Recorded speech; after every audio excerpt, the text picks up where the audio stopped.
Ben, let me ask you a question. When you go on a hike, do you have a destination? And I said, well, I have a small daughter at the time, and we would go on a hike. Maybe we'd see a waterfall. We have a general idea of where we're hiking. And he would say, Ben, when I ask you about your family, I'm happy to hear about your daughter and the waterfall or whatever it was that you were seeing when you were hiking. But when we go to work, do you realize that you have to have a clear destination, and then that's where you start your sentence? And he started chewing me out. I won't give you the language because he went oracle on me, but he was a good coach. So he said, here's what you do. You start by telling me, here's the destination, right? So here's the objective. Here's how we'll know we get there, right? Here's how we're going to measure our progress. And then you can start telling me all these things in the weeds, all these details, right? And I had been criticized as being too detail oriented by my other, bosses in my youth, my 30s. But this was the first time where instead of saying you're too detail oriented, that's just on you. This guy actually took me aside and showed me how to speak more properly at executive meetings. I then internalized Jeff Walker's voice and started doing this OKR coaching, right? Because the objective was the big picture, the measurable statements, those key results. Again, I didn't know he was OKR coaching me, right? That's a verb. But I started doing it with other people, and the feedback was, wow, this is like the most valuable conversation I've had, and people just found it incredible. So I eventually just said, wait, I'm going to quit my job. I'm just going to do this. And it was this exciting moment for me. I started doing it for free. Welcome to Grow Think Tank. This is the one and only place where you will get insight from the founders and the CEOs of the fastest growing privately held companies. I am the host. My name is Gene Hammett. I help leaders and their teams navigate the defining moments of their growth. Are you ready to grow? Today we're going to talk about OKRs. I know we've had other conversations with other book writers and other consultants and coaches on OKRs, but I just felt really connected to this person's pitch to me. We get a lot of pitches for the show. In fact, we get about 20 a day. We rarely take anyone that pitches us, but there was something special about this, and I just wanted to bring this information to you. So we have today Ben Lamorte.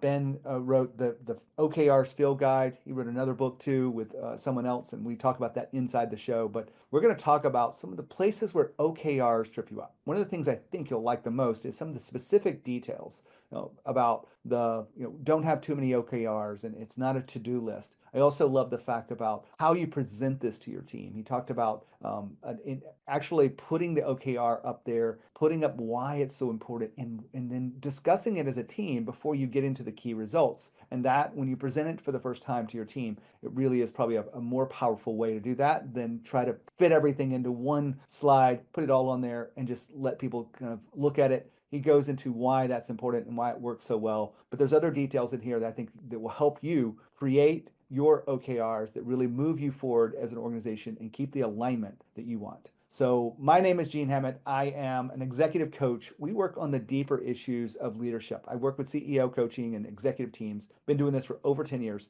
and really love to work with companies that are having a big opportunity on the horizon. They have something that they're facing that they need ultimate alignment around, and they want to make sure that they are going to show up fully aligned, powerful, and ready to seize that opportunity. When you think about what's ahead of you, you may need some guidance. Self-awareness is hard to do alone. And if you want to have a conversation with me to see if there's an opportunity for us to work together, see if you're a fit for the work that we do, just send me an email, gene@genehammett.com. That's the easiest way to reach me. And I'd love to talk to you about what you're facing, what's going on in your company, give you some insight and some plans around that, and let you even prioritize what's next. And then you can do it alone, or you can actually ask for our help. We'll talk about that in a separate conversation, so we're not going to pitch you. Just send an email to gene@genehammett.com if you want to have that conversation. Now, here's the interview with Ben Lamorte. Ben, how are you? I'm doing good. How about you? I'm fantastic. Excited to talk to you about OKRs and get a really solid understanding of that and where people get tripped up. Tell us about your company, OKRs.com. OKRs.com. Well, you got to love the name of the company, OKRs.com. We are an OKRs coaching team. It's me and several of my colleagues, and we coach organizations really all around the world. I would say organizations that are starting to deploy OKRs, right? They're just getting started. That's probably our sweet spot in my ideal world. However, in many cases, we are approached by organizations that have tried to deploy OKRs, typically after reading the book, Measure What Matters, right? Because it gets you so excited about OKRs. and then doing it themselves and then saying, wait a minute, there's something here. I know we could be doing this better, but it's just not working. Something here is broken. Let's get some help. And then they usually hire us to come in and we look at what we can do to help them. And we've been working with organizations all around the world, all sizes. I will say a shout out to companies, let's say in the $10 to $50 million range, because those companies, we tend to be able to work directly with the leadership team. Whereas some of my clients, household Fortune 500 companies, I'll be honest, I don't know, Jeff Bezos or Bill Gates or any of these big time CEOs, but I do work with pockets of those larger companies. The fun part is in that sort of smaller revenue growth stage where we get to really be part of, making more of an impact. I would say the work that we do is really working with the senior leadership team.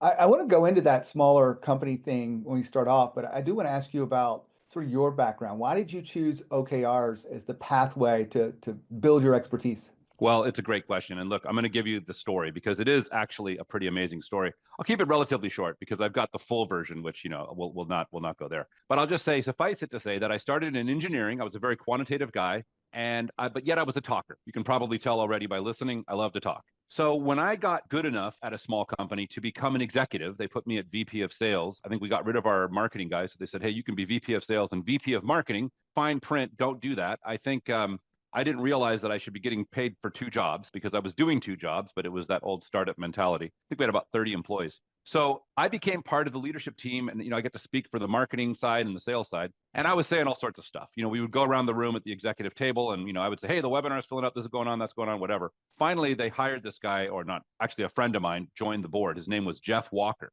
And he was the founder of Oracle Applications back when Oracle was a $20 million company. It was a hardware company in the 80s. And Jeff Walker was hired by Larry Ellison to start Oracle Applications. And of course, the rest is history, right? It became a $1 billion plus company. Now, you're wondering where I'm going with this. Here is the spoiler alert. Jeff Walker used OKRs at Oracle. And when he became my advisor, he started using OKRs with me. Now, I didn't know he was using OKRs. This was like, 1999 or something, right? This was before OKRs was really more of a mainstream term. And so he pulled me aside one time after an executive meeting, of which I had been rambling. And he said, Ben, let me ask you a question. When you go on a hike, do you have a destination? And I said, well, I have a small daughter at the time and we would go on a hike. Maybe we'd see a waterfall. We have a general idea of where we're hiking. And he would say, Ben, when I ask you about your family, I'm happy to hear about your daughter and the waterfall or whatever it was that you were seeing when you were hiking. But when we go to work, do you realize that you have to have a clear destination and then that's where you start your sentence? And he started chewing me out. I won't give you the language because he went Oracle on me, but he was a good coach. So he said, here's what you do. You start by telling me, here's the destination, right? So here's the objective. Here's how we'll know we get there, right? Here's how we're going to measure our progress. And then you can start telling me all these things in the weeds, all these details, right? And I had been criticized as being too detail oriented by my other, bosses in my youth, my 30s. But this was the first time where instead of saying you're too detail oriented, that's just on you. This guy actually took me aside and showed me how to speak more properly at executive meetings. I then internalized Jeff Walker's voice and started doing this OKR coaching, right? Because the objective was the big picture, the measurable statements, those key results. Again, I didn't know he was OKR coaching me, right? If that's a verb. But I started doing it with other people. And the feedback was, wow, this is like the most valuable conversation I've had. And people just found it incredible. So I eventually just said, wait, I'm going to quit my job. I'm just going to do this. And it was this exciting moment for me. I started doing it for free because at the time, again, nobody really even knew what OKRs was, but I was like spreading the gospel. Again, fine print. If you're going to be in the market of trying to educate people on something you're trying to sell, boy, that's a recipe for disaster. But I stayed with it. And then luckily enough, right around 2014, the video came out by Google Ventures that said, hey, guess what? We do OKRs at Google. And, back then, if Google did anything, everybody just started doing it. So that really got me going with OKRs coaching. Love the story. Ben, I appreciate you being here to talk about this. I think a lot of companies are either looking to refine their OKR process or maybe even start it. And this is going to help them, I think, get a better understanding of it. So you had mentioned the size of company. And I hear different things. I'm not going to put words in your mouth, but like, where do you think companies should start with OKRs and why start there? Yeah. Personally, if you've used OKRs in the past, right, and you happen to be a founder of a startup, it's about a 95% chance that you're going to want to use OKRs in your startup, assuming you had a somewhat positive experience with OKRs. It's a way of thinking, right? So once you start doing it, it's really addictive. I would say like I've had some of my clients, they lose their job or whatever, and they go to another company. So they were doing OKRs, and then they go to another company that's not doing OKRs, and they're just like, wait, what are we doing? And it's like everybody, you really need to have that framework for having a discussion around it. And so getting that in an organization early, I think can be very valuable. So even when you're 50 people or so, I think it can be very valuable to start the OKRs process. Now, where it really begins to add value is when you start to have the CEO who's sort of losing track of the ability to communicate on a regular basis to all of the different, team leads or departments and what have you. And that's, that can be anywhere from several million to 10 million in revenue typically. Again, it's a pretty wide range. It depends on your business. But I think really when OKRs is going to add value is when you find yourself having a reason why you would benefit from OKRs, right? And you can't just say, oh, I read a book, or, oh, my revenue hit this amount, now I should do OKRs. It's not quite that simple. It's more like, look, we are an organization where, I've seen we need more alignment. It's not like it used to be. So if you're starting to feel like, hey, we're starting to work in silos, we used to all get together and, IT knew what marketing was going on. It was all, all hunky dory, like the family picnic or whatever, we'd all show up. Eventually, though, you're starting to not be able to collaborate properly, or people are starting to work in silos, or even within marketing, you have your SEO team working differently than your inbound or your outbound or whatever bound marketing group you have. And now you're going to benefit from OKRs because it gives you a common language for talking about goals and goal progress so that we can sync up and have those conversations and basically stay on the same page. I really appreciate you taking us to that level of understanding of it, because I think that will help. When people are putting these together, where do they get stuck? What are the things that get in the way of actually making OKRs effective? This is the problem. And again, I know we don't have that long. This isn't one of those Huberman 3-hour podcasts, but unfortunately, so many organizations do fail with OKRs. And I just want to make a shout out to, because a lot of them do read that book, Measure What Matters. They get so fired up that they just try to roll out OKRs across their organization, like, let's go, and they do it at the company level, all the teams, everybody's just launching OKRs. And like any change management program, you're really going to be better off taking a crawl, walk, run approach. So first succeed, let's say, with your company level OKRs, right? After you've done that for a while, now let's explore team level OKRs. And that can be difficult because it's so exciting when you first read the book, Measure What Matters. You just want to get going. I want to tell you to slow down. So number one reason why I see people fail is they just try to do it too fast. So that's easy, slow down, right? Number two, they write too many OKRs. They think of OKRs as, look, let's get all the work we're going to do and let's just call it OKRs. Well, if you do that, it's not adding any value. It just becomes a massive list of all the work we're going to get done. Now, look, there's so many different problems that I see with OKRs, but this one is one of the most dangerous, is OKRs as a to-do list. So, your OKRs start to look like things like launch the new product, improve the website, launch the blog, create, launch the podcast. It's just a lot of launches, right? Launching things and getting stuff done, and updating things or whatever are not outcomes, right? Those are output. And we'll hear this a lot when we do OKRs, right? People are making lists of things they want to check the box on. But of course, if you check the box on stuff, that may or may not mean that your organization is actually driving forward. OKRs are about moving the needle, right? So we have to have a smaller set of key results, which are measurable, which are outcomes. So it's not just launch the blog. It's and the tricky thing here is, this is the one thing I got to say about the book, as Measure What Matters, that's beautiful, is if you remember nothing else from this podcast, or I should say, if you remember nothing else from Measure What Matters, just remember as measured by. So you can say, launch the blog successfully, right, as measured by, and then you fill in the blank. So this is, how do we know the blog was a success? And it might be, we got, 100 requests for a product demonstration, by the end of the month, or whatever, some kind of a measurable statement that we can point to, as opposed to launch the blog. And even worse, launch 5 blogs at some point. And I call it the CEO sniff test. If I'm the CEO and I'm walking around and somebody says, we achieved it, we got our goal done, we launched 25 blogs, I'm sitting here going, wait, how much did that cost me? Is that good? What?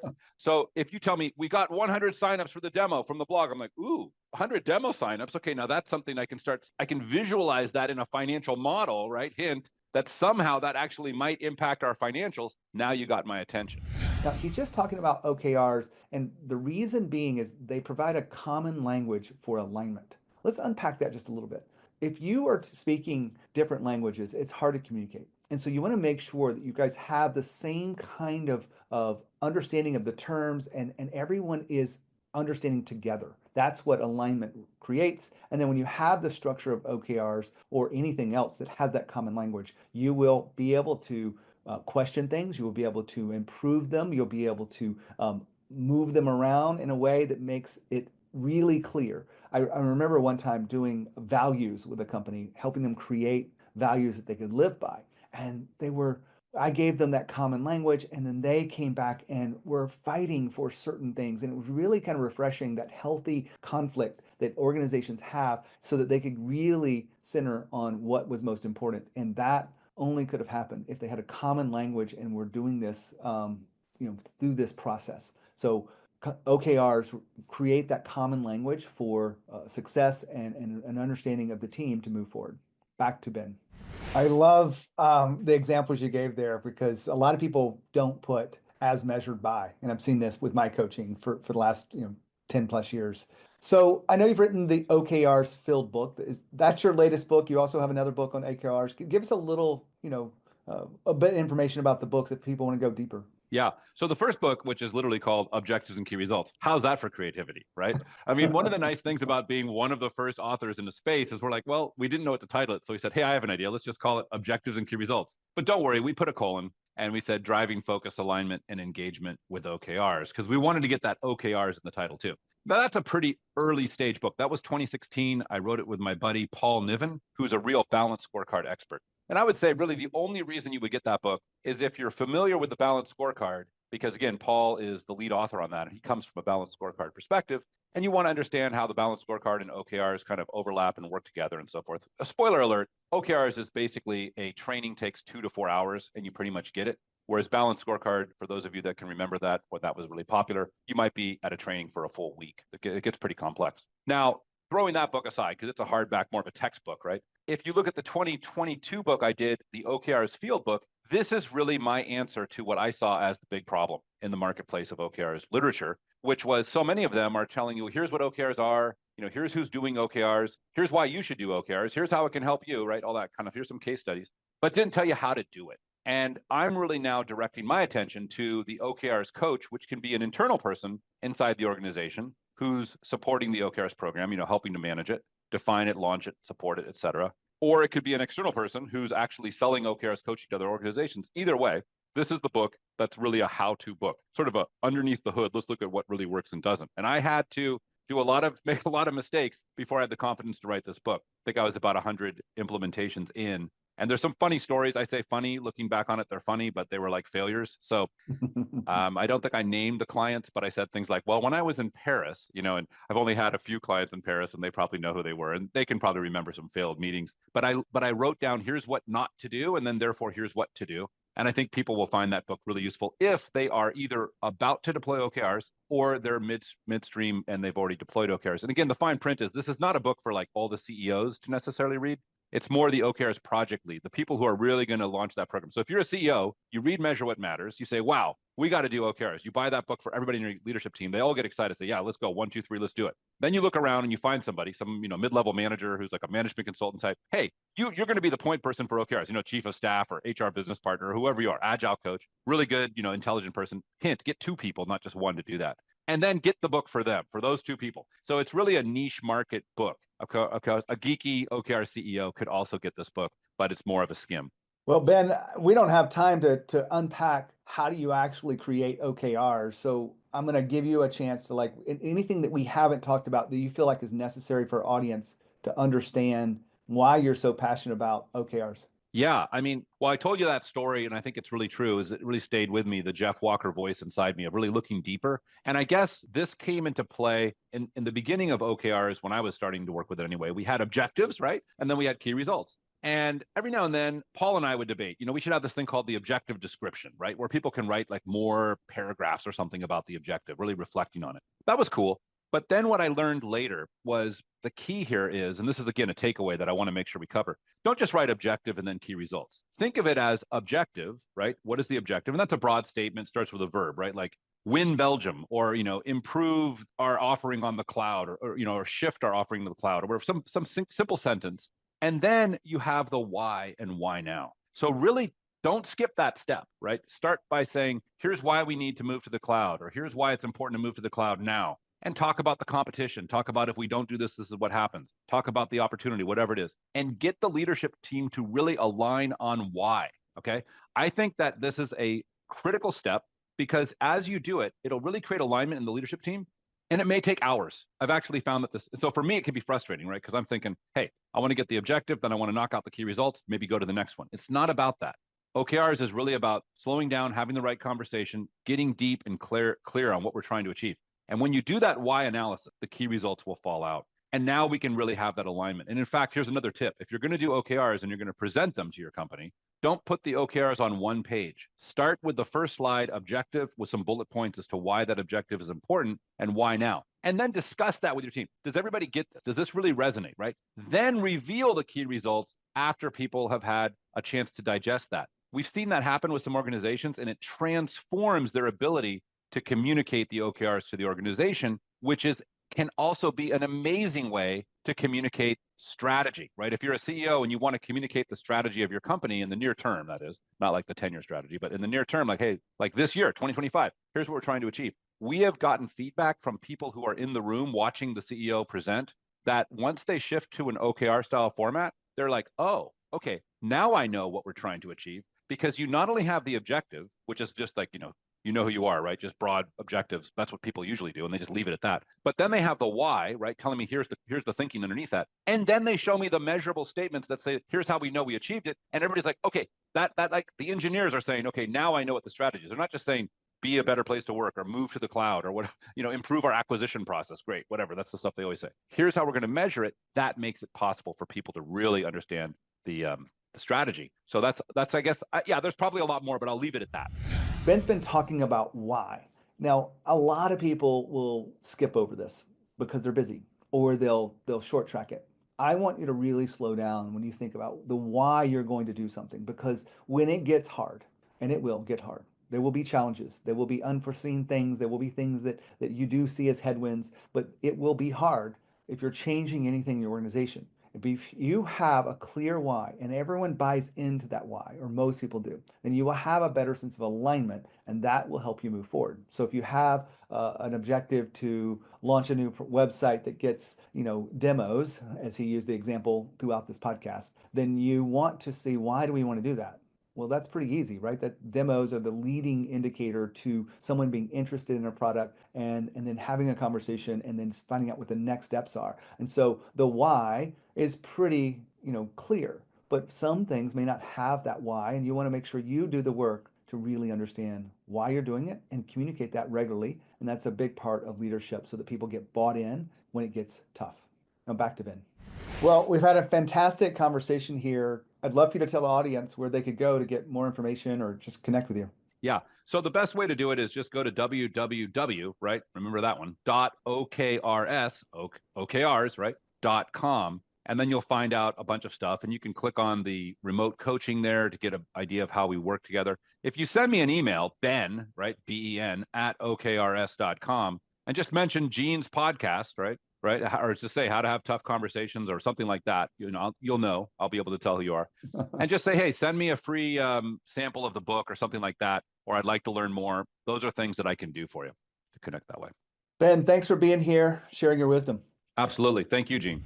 Wow, what a great interview talking about OKRs. I love the detail and specifics that he included in there about what gets in the way, but also how do you deliver the message to others? And then talk about why it's so important to have the specific OKRs as in the stage that the company's in. Don't skip these things. Really, hopefully you took notes and you have something to execute on. And his book, the OKRs Field Guide, is something that you want to get if you are leading the charge of OKRs in your company. My name is Gene Hammett. I'm an executive coach. I'd love to help you. If I can, just send me an email, gene@genehammett.com. And when you think of growth and you think of leadership, think of Growth Think Tank. As always, live with courage. We'll see you next time.